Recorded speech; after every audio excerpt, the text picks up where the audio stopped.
Assalamu alaikum wa rahmatullahi wa barakatuh. Ku ji magana ta gaskiya daga bakin gwamnan jihar Borno, Zulum kenan. Ku ji. Mana kawai wani magana ba daɗi. Ba wanda ya faɗa kowa ya fita. Mun ba su kaya.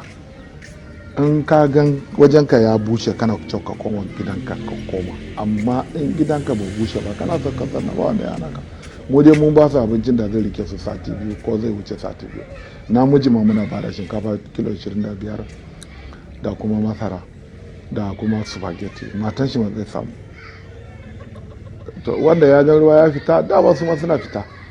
Ai ruwa ne ya shiga. In ruwa ya fita kuma gidanka bai rushe ba in kana so za ka koma. Don saboda mu za mu je mu yi census kowane anguwa lungu-lungu za mu shiga. Mu dauki sunaye don saboda mun samu wanda ba sa cikin camp.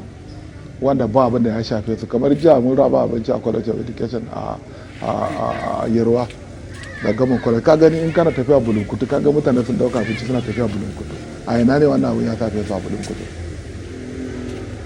amma wallahi ba mu ce ba wanda gwamnati ya tilasta ya ce mu dai muna son mu tabbatar don saboda mu rage hanci muna son mu tabbatar cewa mun je wannan ita ce magana ta gaskiya daga bakin gwamna wato Zulum kenan wanda ake maganin cewa ya kori mutane daga kam wanda aka haje su ya ce shi bai kori kowa ba amma ya ce izan da ruwa ya da ruwa gidanka za ka yi tafiya ka je abinka saboda haka ubangiji Allah samu dace.